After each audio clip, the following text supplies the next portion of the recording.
শুকরিয়া আদায় করে নেই, চিৎকার দিয়ে বলি আলহামদুলিল্লাহ। প্রিয় হাজির আমার, গভীর মনোযোগ দিতে হবে। গত সপ্তাহে আলোচনা করেছিলাম বেহেশতের পরিচয় সম্পর্কে। কারা বেহেশতে যাবে, কারা বেহেশতে যাবে না, সে সম্পর্কে আলোচনা করেছিলাম। আল্লাহ পাক রব্বুল আলামিন আমাকে যতটুকু তৌফিক দান করেছিলেন। আজকে আলোচনা করব দোজখের আযাব সম্পর্কে। প্রত্যেক সপ্তাহে আমার একটা টপিকস থাকে, আপনারা সকলেই জানেন। এই টপিকসের উপরেই কোরআন হাদিস থেকে আলোচনা করার চেষ্টা করি। সকলেই মানার চেষ্টা করবেন, যেহেতু সঠিকভাবে আলোচনা হয়। আপনাদের মানাটা আমার মনে হয় ফরজে আইন। কোরআন হাদিস মোতাবেক যেহেতু আলোচনা করা হয়, আপনারা মানার চেষ্টা করবেন, মনোযোগ দিয়ে শুনতে হবে। দোজখের আযাব সম্পর্কে ভাইরা আপনাদেরকে কীভাবে বোঝাবো, কী দিয়ে বোঝাবো, কী দিয়ে বুঝাইলে আপনারা বুঝবেন আমার জানা নেই। তবে এতটুকু বলবো, দোজখ এরকম একটা জিনিস, জাহান্নাম এমন একটা জিনিস যেটার আযাব আমরা সাধারণ ক্ষুদ্রতম পিলিকার নেই বান্দারা সহ্য করতে পারবে। এত পরিমাণ আযাব হবে, এত পরিমাণ আযাব হবে। আসুন সেই সম্পর্কে কিছু আলোচনা করার চেষ্টা করি। জাহান্নাম থেকে বাঁচার জন্য আল্লাহ পাক রব্বুল আলামিন প্রতিনিয়ত আমাদেরকে একটি দোয়াকে শিক্ষাদান করেছে। ওই দোয়াটা কি আমরা প্র্যাকটিক্যাল জানবো ইনশাআল্লাহ। তার আগে বলতে চাই, আল্লাহ পাক রব্বুল আলামিন যেন আমাকে কোরআন থেকে বলার, আপনাদেরকে শ্রবণ করে আমল করার জন্য তৌফিকটুকু দান করে। সকল বলি আল্লাহুম্মা আমিন।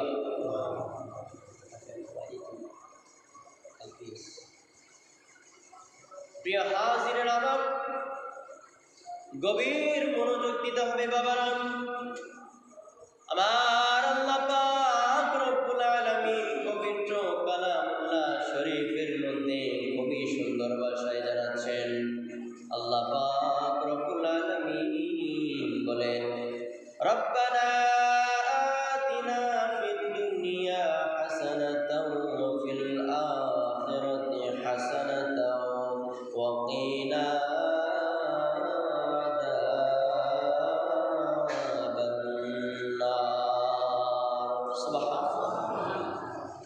আমার রব্বে করিম দয়াময় মায়াময় আল্লাহ, দুনিয়ার জমিনের মধ্যে যদি একটি বারের জন্য বিপদে পড়ে যান, সব দরজা যদি বন্ধ হয়ে যায়, মালিকের দরজাটা সবসময় খোলা থাকে। কথা বলেন ঠিক কিনা? এমন এক মালিকের আমরা গোলাম হয়েছে, আমাদের কত সৌভাগ্য দেখেন। আমরা নামাজ পড়ি আর না পড়ি, আল্লাহ পাক রব্বুল আলামিন কিন্তু আমাদের রিজিককে বন্ধ করে দেন নাই। ওই যে দেখেন, ফজর থেকে নিয়ে এশা পর্যন্ত যে ব্যক্তি নামাজ পড়ে নাই, ওই ব্যক্তিকেও ব্যক্তি যেটা খেতে চেয়েছেন, ব্যক্তির যেটা পছন্দনীয় খাবার, আল্লাহ পাক রব্বুল আলামিন তাকে সেই খাবারই দান করে দেয়। সুবহানাল্লাহ। দেখুন, 3 বেলার খাবার, আপনি যে খাবারটা পছন্দ করেন, একটি বারের জন্য কি খেয়াল করেছেন? আমার আল্লাহ পাক রব্বুল আলামিন কিন্তু সেই খাবারটাই আপনাকে দান করে দিয়েছে। ঠিক কিনা? আওয়াজ দিয়ে বলেন। প্রিয় হাজিরিন, আল্লাহ পাক রব্বুল আলামিনের কাছে 100 পরিমাণ ভালোবাসা। দুনিয়ার জমিনে আপনার মা বাবা আপনাকে যতটুকু ভালোবাসেন, আপনি আপনাদের মা বাবাদেরকে যতটুকু ভালোবাসেন, আপনাদের সন্তানদের জন্য যতটুকু মায়া হয়, যতটুকু ভালোবাসেন, আপনার সন্তানরা আপনাদেরকে ভালোবাসে।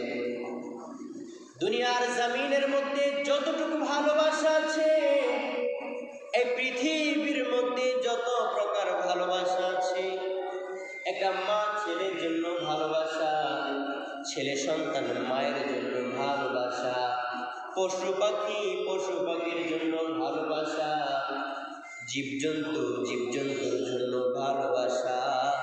এই ভালোবাসাকে আমার আল্লাহ পাক রব্বুল আলামিন 100 ভাগে বিভক্ত করেছেন। জোরে বলতে হবে কয়শো ভাগে? জোরে বলেন। 100 ভাগে সম্পূর্ণ ভালোবাসাটাকে আমার আল্লাহ পাক রব্বুল আলামিন বিভক্ত করে দিয়েছেন। যে সময় হাসপাতালের মধ্যে একটা মা কাঁদতে থাকে পেটে সন্তান ধারণ করে, দেখবেন অনেক সময় হয়তোবা সন্তানকে বাঁচানো যায়, কিংবা মাকে বাঁচানো যায়, কিংবা সন্তানকে বাঁচানো যায়, কিংবা মাকে বাঁচানো যায়, দুইজনের একজন বেঁচে থাকে। যে সময় সন্তানটা পেটে থাকে, ওই সময় যে মাটা ধারণ করেছে তিনার স্বামী বলে যে না না, সন্তান গেলে আরেকটা সন্তান পাবো, সন্তানের দরকার নাই, আমার স্ত্রীকে বাঁচিয়ে দেন। আত্মীয় স্বজনরাও বলে থাকে আমার মেয়ে গেলে মেয়েকে পাবো না, নাতি গেলে তো নাতি কতই পাবো, আমার মেয়েকে পাইয়ে দেন। ডাক্তার যে সময় গিয়ে মায়ের কানে কানে বলে মা, আপনি দুনিয়ার জমিনের মধ্যে বেঁচে থাকবেন, নাকি আপনার সন্তান দুনিয়ার জমিনের মধ্যে বেঁচে থাকবে? ওই সময় অধিকাংশ মা দেখবেন বলে দুনিয়ার জমিনের মধ্যে আমি এসেছি, আলো বাতাস পেয়েছি, দুনিয়ার মুখ দেখেছি, আমার পেটের সন্তান তো দেখে নাই, আমি চলে যাই। ডাক্তার সাহেব আমার সন্তানকে দুনিয়ার জমিনের মধ্যে আনেন। বলে কি বলে না? জোরে বলেন। এটা হচ্ছে ছেলে সন্তানের প্রতি মা বাবার ভালোবাসা। আবার সন্তান যেই সময় বড় হয়, দেখবেন মা ছাড়া কিছুই বোঝে না, ওইটা হচ্ছে সন্তান মায়ের বাবার প্রতি ভালোবাসা। প্রিয় হাজির, আমি কোনটা বোঝাচ্ছি আপনারা বুঝে নেবেন। এই ভালোবাসা কেমন ভালোবাসা, এ কেমন ভালোবাসা রে ভাই! এই মা বাবার প্রতি ছেলে সন্তানের ভালোবাসা, বাবা মার প্রতি সন্তানের ভালোবাসা, সন্তানের প্রতি মা বাবার ভালোবাসা। আল্লাহ পাক রব্বুল আলামিন বলেন, পশু পাখির ভালোবাসা হোক, জীবজন্তুর ভালোবাসা হোক, মা বাবার ভালোবাসা হোক, সন্তানের ভালোবাসা হোক, দুনিয়া একে অপরের প্রতি ভালোবাসা হোক, এই ভালোবাসাকে আমার আল্লাহ পাক রব্বুল আলামিন 100 ভাগ থেকে 1 ভাগে নিয়ে এসেছেন। 1 ভাগের কিঞ্চিত পরিমাণ সবার প্রেমের মধ্যে আমার আল্লাহ পাক রব্বুল আলামিন ভালোবাসা ঢুকিয়ে দিয়েছে। সুবহানাল্লাহ। 1 ভাগ যদি ভালোবাসা সারা পৃথিবীকে আল্লাহ পাক রব্বুল আলামিন মিলিয়ে দিতে থাকেন, 99% ভালোবাসা আমার আল্লাহ পাক রব্বুল আলামিনের কাছে রেখে দিয়েছেন। এখন আপনারা বলেন, মা বাবার ভালোবাসা আপনার জন্য বেশি, নাকি আমার আল্লাহ পাক রব্বুল আলামিনের ভালোবাসা বেশি? কার ভালোবাসা বেশি? জোরে বলেন। আমাদের ভালোবাসার সবচেয়ে বেশি কে? আমাদের জন্য সবচেয়ে বেশি চিন্তা করেন কে? আমাদের জন্য সবচেয়ে বেশি আফসোস করেন কে? আমাদের প্রতি আবার সবচেয়ে বেশি নারাজ হয় তিনি। ঠিক কিনা? প্রিয় হাজিরিন, গভীর মনোযোগ। আল্লাহ পাক রব্বুল আলামিন আমাদেরকে দোজখে দিতে চান না। আপনার মা বাবা যেমন যেই সময় ঘুমাইতে যান ওই সময় মশায় কামড়াবে ভেবে মশারিটা নিয়ে দেয়, কয়েল জ্বালিয়ে দেয়, নিচের মধ্যে রাখে না, যদি পোকামাকড়ে কামড়ায় খোদার কসম হাজার কোটি গুণ বেশি আমার আল্লাহ পাক রব্বুল আলামিনের ভালোবাসা আপনার প্রতি। সুবহানাল্লাহ। এত বেশি ভালোবাসেন আমাদেরকে, আমরা এত নাফরমান কেন জানি হয়ে গেছি। আমাদেরকে আল্লাহ পাক রব্বুল আলামিন দোজখের মধ্যে নিমজ্জিত করতে চান না। আমরা কেন আমাদের দোজখটাকে কেড়ে নিতে চাই আল্লাহ পাক রব্বুল আলামিনের কাছ থেকে।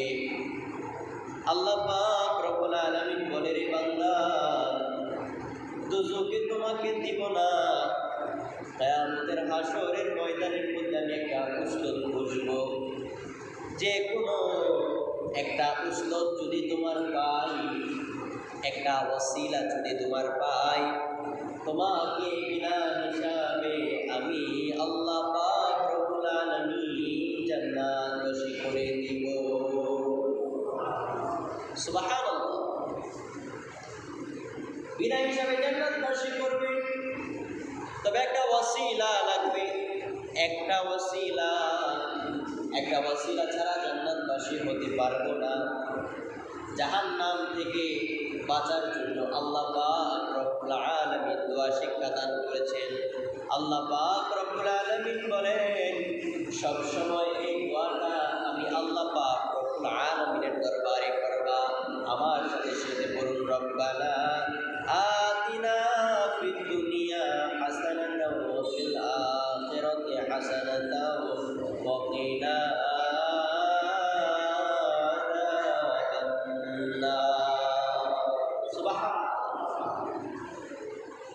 দোয়ার অর্থ হচ্ছে, হে প্রতিপালক আল্লাহ পাক রব্বুল আলামিন,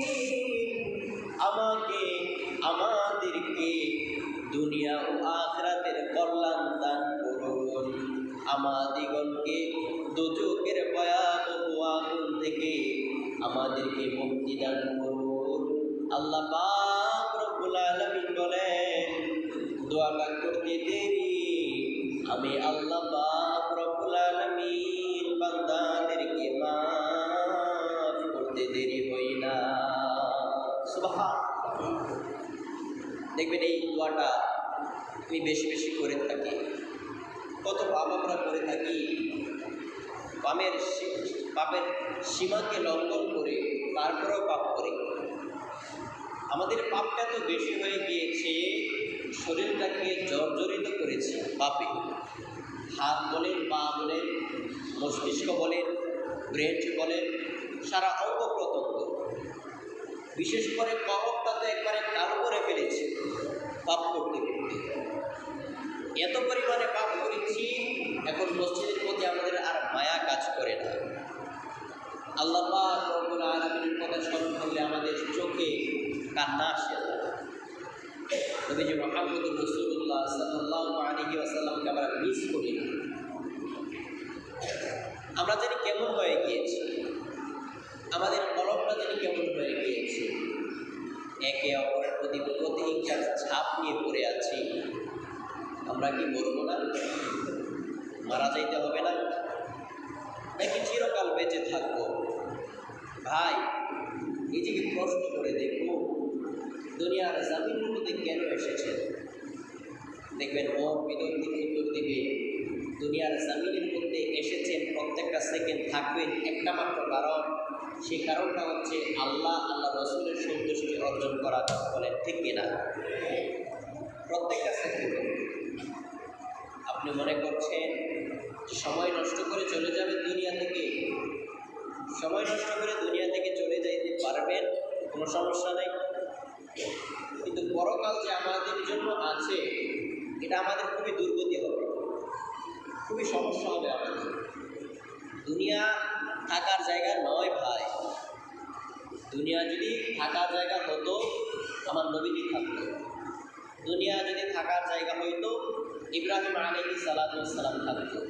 দুনিয়া যদি থাকার জায়গা হইতো মুসা আলাইহিস সালাম থাকতো, দুনিয়া যদি থাকার জায়গা হইতো সকল নবী ও রাসূলরা থাকতো, দুনিয়া যদি থাকার জায়গা হইতো সাহাবায়ে কেরামদের প্রতি যে মহব্বত একে অপরের প্রতি ছিল, দুনিয়ার মায়া মহব্বত যদি তাদের ভিতরে থাকতো, তারা দুনিয়ার জমিনে থাকতো। কথা বলেন ঠিক কিনা? মদিনা শরীফ গিয়ে দেখেন, মক্কাতুল মুকাররমায় চারে মাস ঘুরে দেখেন, তারা দুনিয়াদারি চায় না। তাদের বিছানা ছিল মাটি, তাদের বালিশ ছিল পাথর, কত কষ্টই না তারা করেছে। এক কাপড়ে সারা জীবন জিন্দেগি পার করে দিয়েছে। আমরা তো একটার পর কাপড় 10টা পাল্টিয়ে ফেলি। এক মাস যাইতে না যাইতেই আমরা কাপড় কয়েক সিট পাল্টিয়ে ফেলি। আমার নর্মাল হইলে চলে না, আরও বিভিন্ন যে ব্র্যান্ডের কাপড়গুলো আছে আমরা পরি। সাহাবায়ে কেরামদের জীবনী পড়ে দেখেন, সাহাবায়ে কেরামদের ঘরকে জাস্টিফাই করে দেখেন। ছোট্ট ছোট্ট ঘর ছিল, আমি নিজে গিয়েছি। ছোট্ট ছোট্ট ঘর, ভাই দেখেছেন হয়তো, ছোট্ট ছোট্ট ঘর, 2 জন 1 জন 3 জন, কত কষ্ট করে না তারা দেখেছে। দালান কোটা বসত বাড়ি, 2 তলা 5 তলা 7 তলা আপনি করে রেখে দিয়েছেন, মনে করছেন যে চিরকাল থাকবেন। এটা আমার আপনার ভুল ধারণা। কথা বলেন ঠিক কিনা? এটা ভুল ধারণা, কোনো লাভ নাই। কার জন্য কষ্ট করছেন? আমি আগেও বলেছিলাম যে সন্তানের জন্য আপনি আশা করেন যে আপনার কবরের পাশে গিয়ে রব্বির হামহুমা কামা রাব্বায়ানি সাগীরা ওয়া কুর রব্বির হামহুমা কামা রাব্বায়ানি সাগীরা বলে বলে দোয়া করবে, এটা ভুলে যান। কারণ যে সন্তানকে আপনি ফজরের জামাতে পাঠাইতে পারেন না, যে সন্তানকে আপনার নামাজের তাকাজা দিতে পারেন না, যে সন্তান নামাজে আসে না, সেই সন্তান আপনি মরার পর কবরের পাশে গিয়ে দোয়া করবে, এটা ভুল ধারণা। কথা বলেন, এটা ভুল ধারণা। সন্তান দিয়ে কি পেয়েছেন বলেন তো? সন্তান দিয়ে সামনে কি পাবেন চিন্তা করেছেন? সন্তান হওয়ার উদ্দেশ্য কি? সন্তান আমাদের জন্য কল্যাণ কি করবে? বাবা মা বললে দোয়া করব, মিস করব, দোয়া করব, প্রতি নামাজের পর তাদের কবরের পাশে যাব, এটাই তো তাদের কাছে চাওয়া। নাকি সন্তান বড় করে তাদের কাছে খাওয়ার আশা করে বাপ মা? এটা ভুল ধারণা, কখনোই খাওয়ার আশা করে। বাবা মারা আশা করে সন্তান যেন ভালো একজন মানুষে রূপান্তরিত হয়। কথা বলেন ঠিক কিনা? আওয়াজ দিয়ে বলেন, মানুষ হতে হবে। মরে যাবো তো চলে যাব, আজ না হয় কার ডিফারেন্সটা এতটুকু, বেশি ডিফারেন্স নয়। আসুন ভেদাভেদ ভুলে যায়, আসুন একে অপরের প্রতি হিংসা বিদ্বেষ ভুলে যায়, আসুন একে অপরের প্রতি অহংকার ভুলে যায়। প্রতিহিংসার ছাপ উঠিয়ে দেন ভাই, আপনি বালা তো জগৎ ভালা, ঠিক না? একটা কথা আছে না, দুনিয়ার কে কী করলো দেখার টাইম নাই, সময় নাই। আপনি ভালো হয়ে যান, দুনিয়া আপনার জন্য ভালো হয়ে যাবে। বলেন সুবহানাল্লাহ। দুনিয়ার জমিন থেকে আমরা কিছু নিয়ে যাইতে পারবো না। দোজখের আযাব সম্পর্কে যদি বলতে চাই, জাহান্নাম এক জিনিস, হাসর এক জিনিস। জাহান্নামে এই দোজখটাকে 70,000 ফেরেশতা আগুনের শিকল দিয়ে জাহান্নামকে টেনে হাসরের ময়দানের মধ্যে নিয়ে আসবে। একটা জায়গার নাম আছে, এটা জাহান্নামের বাম সাইডে এক কোণার মধ্যে থাকবে। ওই জায়গাটা খুবই ভয়ঙ্কর একটা জায়গা। রাসূলুল্লাহ সাল্লাল্লাহু আলাইহি ওয়াসাল্লাম মেরাজের রাত্রিতে যেই সময় ওই জায়গাটা দেখেছেন, হাউমাউ করে মেরাজের জমিনের মধ্যে কেঁদে কেঁদে অজ্ঞান হয়ে গিয়েছে। বলেন আল্লাহু আকবার। কত ভয়ানক জায়গা! সরাসরি আমার আল্লাহ রব্বুল আলামিনকে জিজ্ঞাসা করা হলো, হে মালিক, এই জাহান্নামের ময়দানটায় বাম সাইডটায় কারা যাবে আমাকে একটু বলে দাও। আমার আল্লাহ পাক রব্বুল আলামিন বলেন, ও নবী আপনি বলে দিন, দুনিয়ার জমিন থেকে যেই বান্দা বান্দিরা আপনি রাসূলুল্লাহ সাল্লাল্লাহু আলাইহি ওয়াসাল্লামের ওয়াবাদত করবে, আমি আল্লাহ পাক রব্বুল জাহান্নামের নিকৃষ্টতম জায়গা, বাম সাইডের কোনাকুনি বরাবর একটি জায়গার মধ্যে আমি আল্লাহ পাক রব্বুল আলামিন তাদেরকে নিক্ষেপ করব। নাউযুবিল্লাহ। কেমনে সহ্য করবেন রে ভাই? সহ্য করার মতো নয়। কত কষ্টই জানি আমাদেরকে হয়, কত পাপ আমরা জানি করেছি, কিন্তু তওবা কাটি নাই। দুনিয়াটা কেমন জানি আমাদের জন্য হয়ে গিয়েছে, আমরা জানি কেমন পাষাণ হয়ে গিয়েছি। আল্লাহ পাক রব্বুল আলামিনের দরবার থেকে আমরা ফিরে আছি, ঠিক না? এত সুন্দর মসজিদ করেছি, নামাজের মধ্যে আসি না, মুসলমান ভাই বোনদের সাথে ভালো ব্যবহার করি না, জায়গা নিয়ে মারামারি করি, টাকা নিয়ে মারামারি করি, হারাম খাই, হারাম টাকা দিয়ে জামা কাপড় পরি, হারাম টাকা দিয়ে খাবার কিনে খাই, আবার কাইকে কাইকে পাপ করি, একে অপরকে লাঞ্ছনা দেই, বকাবাজি করি, এটা করি সেটা করি। পাপ রে পাপ, জীবনটাই পাপের উপর নির্ভরশীল। কথা বলেন ঠিক কিনা? এটাই কি আমাদের জীবন? আপনার নিজের জীবনকে প্রশ্ন করে দেখেন। আজকে বালিশের মধ্যে মাথা লাগিয়ে ভাববেন যে ইমাম সাহেব যে বলেছিল এটাই কি আমাদের জীবন? দেখবেন ভিতর থেকে উত্তর আসবে না। দুনিয়ার জমিনের মধ্যে একজন ভালো মানুষ হয়ে রূপান্তরিত হয়ে কবরস্থ হওয়াই একজন ভালো মানুষের কাজ, ঠিক না? ভালো মানুষের জন্য মানুষ যাতে ভালো বলে আমাদের, ঠিক না? আল্লাহ পাক রব্বুল আলামিন দোজখের আযাব থেকে আমাদেরকে বাঁচার সবর্ণ সুযোগটুকু ভিক্ষা দান করে দেখি। সকল বলে আল্লাহুম্মা আমিন। প্রিয় হাজিরিন, আমরা দোজখ থেকে বাঁচার চেষ্টা করব। দোজখের আগুন আমরা সহ্য করতে পারবো না। দুনিয়ার জামিনের মধ্যে যে আগুন আছে এটা কিরকম জানেন? 1000 বছর তাপ দেওয়ার পর জাহান্নামের আগুনটা লাল হয়েছে, 1000 বছর তাপ দেওয়ার পর জাহান্নামের আগুনটা নীল হয়েছে, 1000 বছর আবার তাপ দেওয়ার পর আগুনটা কালা হয়ে গিয়েছে। এই জাহান্নামের আগুনটার নাম হচ্ছে কাল আগুন। চিৎকার দিয়ে বলেন নাউযুবিল্লাহ। পড়তে দেরি আপনি ছাই হতে দেরি হবে না।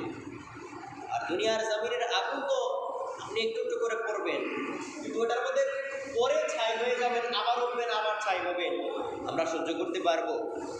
জোরে বলেন। আল্লাহ যে কখনো আযাব না দেয় আমাদেরকে, আমাদের হিসাব যেন আল্লাহ পাক রব্বুল আলামিন কখনো না নেয়, সেই দোয়া আল্লাহ পাক রব্বুল আলামিনের কাছে সবসময় করবেন, সদা সর্বদা করবেন। হিসাব নিয়ে মনে করবেন যে আমরা দোষী হয়ে গিয়েছি। আল্লাহর কাছে হিসাব আমরা দিতে পারবো না। কি দিয়ে আমরা হিসাব দিব আল্লাহ পাক রব্বুল আলামিনের দরবারে? আমাদের কিটা আছে? আল্লাহ পাক রব্বুল আলামিন আমাদের প্রত্যেককে বিশেষ বিশেষ হেদায়েত নসিব করুন। সকল বলে আল্লাহুম্মা আমিন।